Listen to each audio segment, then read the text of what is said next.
एक बार की बात है, एक बहुत बड़ी आर्ट गैलरी ने कॉन्टेस्ट डिक्लेयर किया। उसमें उन्होंने अनाउंस किया कि जो भी पेंटर पीस को डिपिक्ट करने वाली वर्ल्ड की सबसे अच्छी पेंटिंग बनाएगा, उसको $10 मिलियन का इनाम मिलेगा। यह बात पूरी दुनिया में फैल गई और पूरी दुनिया से हजारों पेंटर्स ने अपनी अपनी पेंटिंग भेजी उस कॉन्टेस्ट में पार्टिसिपेट करने के लिए। उन हजारों पेंटिंग्स में से जो इस कॉन्टेस्ट के जजेस थे, उन्होंने फाइनली 100 पेंटिंग्स को शॉर्टलिस्ट किया और उन 100 पेंटिंग्स की एक एग्जीबिशन लगाई। उस एग्जीबिशन में इन सारे पेंटर्स को तो इनवाइट किया ही किया, साथ ही साथ मीडिया वाले भी बैठे हुए थे और मीडिया वालों के साथ हजारों लोगों की भीड़ भी जमा थी।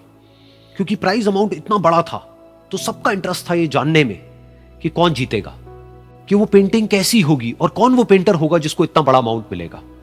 फाइनली वो दिन आ ही गया।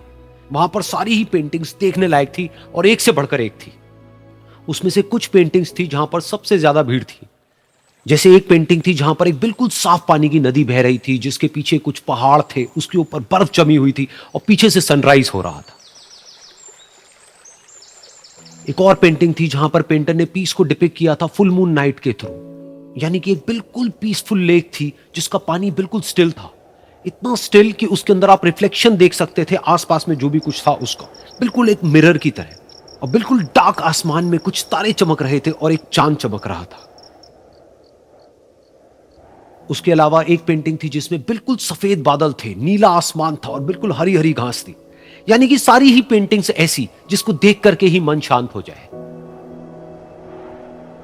तो कॉन्टेस्ट बहुत ही टफ था क्योंकि सारी पेंटिंग्स एक से बढ़कर एक थी। तो जजेस के लिए शॉर्टलिस्ट करना कि कौन सी पेंटिंग बेस्ट है, that was very very difficult. लेकिन वो मोमेंट आ ही गया जब जजेस ने अपना माइंड मेकअप कर लिया और एक पेंटिंग को इन सारी पेंटिंग्स में से सिलेक्ट कर लिया और उस पेंटिंग को एक बड़े से कर्टेन के पीछे रख दिया। सामने वो सारे पेंटर्स बैठे हुए थे, मीडिया वाले थे और हजारों लोगों की भीड़ थी। सबकी क्यूरियोसिटी बढ़ती चली जा रही थी क्योंकि अमाउंट बहुत बड़ा था। लेकिन जैसे ही वो पर्दा हटा और सामने से सबने उस पेंटिंग को देखा तो सब हैरान रह गए। सब एक दूसरे की शक्ल देखने लगे। किसी को कुछ समझ नहीं आ रहा था कि एक्चुअल में हो क्या रहा है, क्योंकि वो पेंटिंग जो वहां पर दिख रही थी वो दूर दूर तक शांति को डिपिक्ट नहीं कर रही थी। तो सबको लगा कि शायद उस आर्ट गैलरी से कोई गलती हुई है या जजेस से कोई गलती हुई है और किसी गलत पेंटिंग को वहां पे रख दिया है।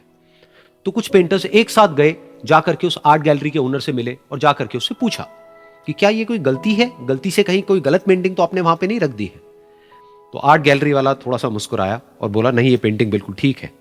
जजेस ने इसी पेंटिंग को सिलेक्ट किया है और यही पेंटिंग आज की विनर है। सारे पेंटर्स ये जवाब सुन करके गुस्से से भर गए और सबने मिल करके रिवोल्ट कर दिया। और ये देख करके सारे मीडिया वाले अपनी अपनी जगह से खड़े हुए और भागते हुए गए उस आर्ट गैलरी के ओनर के पास में और अपने अपने माइक्स उनके मुंह के आगे कर दिए।